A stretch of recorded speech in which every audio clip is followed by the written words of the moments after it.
Hey guys, my name is Victoria Piraino. I'm in your Management 541 Management for the Worldwide Organization class, and I'm going to be going over my final project for global expansion, which was on Raising Cane's. So if we go over to our next slide here, we'll see our table of contents, which was required. I had done hyperlinks so that you can go through and if you wanted to see location selection, you can click on the hyperlink and it takes you to that page. But we'll start off with our background. So Raising Cane's is a chicken finger fast food joint that specializes in chicken fingers. They're founded in Baton Rouge, Louisiana by Todd Graves in 1996.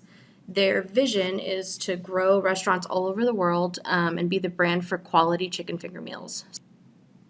Raising Cane's also has a specialized system that's developed by Raising Cane's and allows to maintain a level of quality that's unmatched in the industry.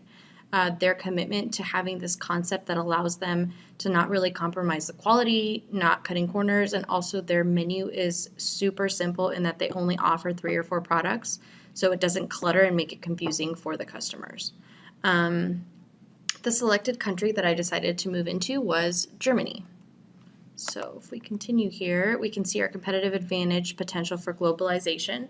I believe that this product will have a tremendous potential for global operations and sales.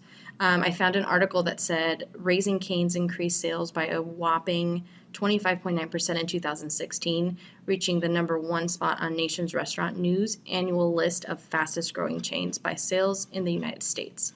So that says a lot about how they're doing within the United States. My idea is why not push that and bring something new and this really cool concept to a company like Germany, or to a country like Germany. As you can see, when we had to do our competitive advantage stats in our activities for our class, I compared Germany to China and United Kingdom, and Germany was at the top of that list. In continuing with those stats, Germany is the 3rd largest exporter and importer in the world. Their foreign direct investment in Germany is at its all-time high right now, and it's going to remain that way, it seems like. So they promote medium-sized businesses, they have reduced taxes, and they encourage vocational training and development. When researching some associated risks in doing business in Germany, there were a few items that came up with why we shouldn't do the business in Germany. So one of them was the top economic power in Europe and the 4th globally. Their current political leaders in place are not necessarily liked by others around the world at this time. They have some issues going on right now. They have some strict rules and process in governing copyrights, trademarks, and inventions and patents. We'll go over to other ones, which one of the bigger ones that I focused on were cultural differences. German business people are known to be very direct and open with their opinions. They can also be very cold, so that sometimes doesn't go over well. I mentioned the permits. Paying taxes could be one of the risks associated with it, and also strict employment laws. So delving more into the social and cultural considerations, we need to get sufficient training in understanding the culture and what customers like from a food chain so that the employees can cater to the customers. I think that's key because when someone's coming in for a service like that and getting their food, they want to make sure it's a good experience. Employment regulations, we need to seek to understand the strict employment regulations as a company starting in Germany. And I think it's key to have employees that are already running a store location train new hires to share their unique experiences and what they've learned. So some positives on the social and cultural considerations. Germany continues to be one of the world's most powerful and dynamic economies despite the challenging economic environment within the European Union at its state right now. There is entrepreneurial growth, and it is supported by the openness to global commerce, protected property rights, and sound business regulation. And the German economy has gradually emerged from the global financial crisis. In looking at their hierarchy, Germany's social hierarchy is at a level that will be able to afford the product and that will cater to the public no matter what class or sector they're in. So you can see that the upper class is comprised of royal families, scholars, and administrators. The middle class is just the middle class, and then lower class being working and underclass. In the strategy approach that I decided to go with, we went with international strategy, which will create value by transferring core competencies to foreign markets where indigenous competitors lack those competencies, that being the chicken fingers. I don't think anybody, well, at least when I did the research, had anything like the chicken finger joint. I think you get more of the burgers, chicken sandwiches, fish sandwiches even, but I didn't see any chicken finger places. So international strategy has low pressures for local responsiveness and low pressures for cost reduction, which is a good thing because we'd be new in the market. We'd be able to place our own kind of pricing structure. By doing a simple Google search to find chicken tender chains in Germany, the results come up to 0. We would be entering a niche market that is not currently in place. I feel as though the strategy provides itself on a basic core competencies and concept that makes the business venture successful in the first place. Bringing this concept to Germany will be introducing something new and exciting, as I've said before. Location selection. I felt strongly that we should open in 3 locations when rolling out into Germany. First one being Berlin, Germany's biggest individual city and capital. Second being Hamburg, a second largest city in Germany, and then the third being Munich. And you can see I included the population so that we could see how many people we would be catering to.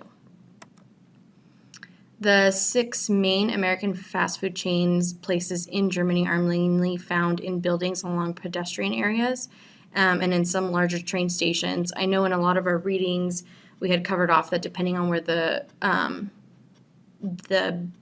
business was located within the country, that a lot of places catered to areas that were around public transportation. So Raising Cane's would follow the culture and logistical dynamics in placing the new chicken chains where there is a lot of public transportation.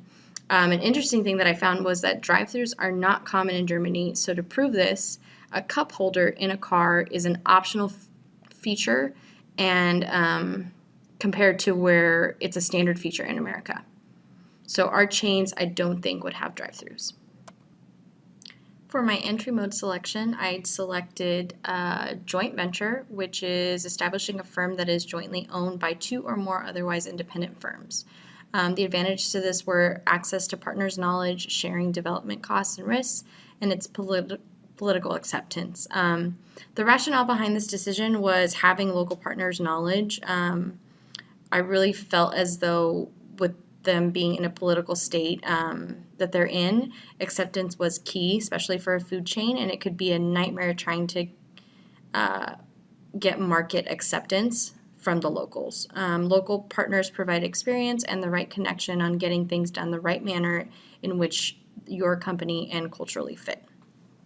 If we continue on, I provided some charts that helped see the growth trends of productiveness and how we would stand in competitiveness to other countries. So you can see in Table 1, it's the growth trend in productivity output per hour. Table 2 goes over the growth trend in labor costs. You can see in Table 3, we go over the growth trend in unit labor costs. And Raising Cane's will require a highly skilled labor force. So the executive team has recently decided to open a facility to serve the market for our product. Using the chart book of international labor, I've outlined the attractiveness of producing in Germany. In going over comparisons of staffing approaches, I selected the geocentric approach, which its advantages included using human resources efficiently and helping build strong cultural and informal management networks. For our mission and vision, I felt as though having this combination of local and U.S. executives as leaders would help create a healthy new environment for the type of atmosphere and culture that we wanted to create. We want to share our roots, but also allow them to be transformed a little in that we're stretching and going over into Germany. By having our local representation on the staff, we are able to better relate to our employees and customers in preparation for our opening in Germany. In summary, I think location is key in opening with that initial rollout in our 3 locations. Our strategic placement plan in combination with our willingness to adapt to the culture is going to set us up for success in Germany. We've done our research in finding the right partner. We understand the social, cultural, and political measures that we're in when we're entering. So we fully understand the current state, and we want to bring value to the chicken finger lovers in Germany. Raising Cane's Chicken Fingers is the fast food restaurant that's specializing in chicken fingers, and with that, we feel our vision will be the key to bringing people in terms of wanting to grow restaurants all over the world and provide quality chicken finger meals, a great crew, cool culture, and active community involvement. By approaching this globalization plan in a joint venture and a geocentric manner, we are allowing ourselves the advantage of working with the local culture beforehand. And that's my presentation. These are our references. And next time you're near Raising Cane's, make sure you try their chicken fingers. Have a good day, everyone.